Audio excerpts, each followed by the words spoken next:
Hello and welcome to... What, already? It's only like 4 o'clock. Okay, you open the episode. I'll be right back. Hey, if this candy is all gone by the time I get back, I will be very disappointed. Halloween! Ghosts, goblins, terrifying tales. Tonight's terrifying tale comes from a little place you might know of, called Sleepy Hollow. It was called Terrytown. Which was next to Sleepy Hollow. Did you eat the bowl? During the time of shoe buckles and white flowy shirts, there was a wealthy farmer's daughter, the lovely Katrina. She had many, many suitors. That is, until Brom van Brunt decided she was his lady, and they all backed off. That's because he was a bully. That's because he was awesome! They appreciated his mad prankster skills. That's not... Oh, hang on, I'm coming! The one gentleman who did not back off was Ichabod Crane, the resident school teacher. He was educated, charming, and looked somewhat like a scrawny chicken. He also wanted Katrina for her pie. He wanted her for her father's huge farm. Which was filled with food. Lots and lots of food. Food that he daydreamed about constantly. When he wasn't daydreaming about food, he was listening to old grannies tell ghost stories around the fire. Ichabod loved his ghost stories. He loved them even though they terrified him to death. They terrified him so badly that he had to sing to himself every time he walked home at night, or else he would have spooked himself right out of his pants, the big baby. The rivalry between these two came to a head at Katrina's annual harvest party. Ichabod was quite excited to be there. He spent most of the evening dancing with Katrina and stuffing his face full of food.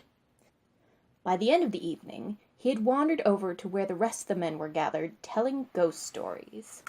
None of these stories were so scary as the story of the Headless Horseman who resided in the nearby Sleepy Hollow. It was said that the Headless Horseman was once a mercenary who lost his head to a cannonball in the middle of battle. His body was buried in the nearby churchyard, but every night he would ride his mighty steed back to the battlefield in search of his missing head, and then come screaming back across the bridge to the church before the sun rose every morning, only to disappear into nothing. This was the story that the men left Ichabod with at the end of the party. Needless to say, Ichabod was about ready to wet his pants. The evening did not end well for Ichabod Crane. He'd stayed late after the party to try and talk to Katrina, and it is not said exactly how that conversation went, but it is said that he left looking rather broken-hearted. Yeah, broken heart, so sad. What happened next was the important part. As Ichabod rode home that night on his dilapidated old horse, he came across another rider, and became increasingly nervous when he couldn't seem to get rid of this other rider. He called out. The rider would not answer. He slowed down to let the rider pass, and the rider kept pace. Finally, he sped up in a mad dash, and the rider raced right behind him. As they broke out into the open moonlight upon the crest of a hill, Ichabod finally got a good look at his riding companion. His riding companion had no head. Or rather, should I say that he carried his head on the saddle in front of him. It was the Headless Horseman! Ichabod dashed in a fervent, mad panic across the bridge, hoping, praying that the Headless Horseman might disappear as said in his ghost stories. Instead, the Headless Horseman picked up his head and threw it straight at Ichabod's brow.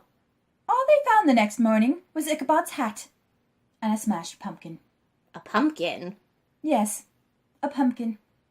Ichabod was never heard from again, but there are rumors he became a politician downstate. Brom was able to marry his sweetheart, the lovely Katrina. Whenever they talked about the school teacher who met the Headless Horseman, he looked quite smug. Whenever the old men would get together and speculate about the pumpkin, Brom would laugh. Did you pick a Halloween story that had a prankster instead of a real ghost in it? You have been tricked. Happy Halloween. You baffle me. Constantly. Well, everyone, happy Halloween, and I hope you have a safe Halloween! What was that? Gotcha twice. Oh, I hate you. Wait a second. Did you dump the candy on the floor?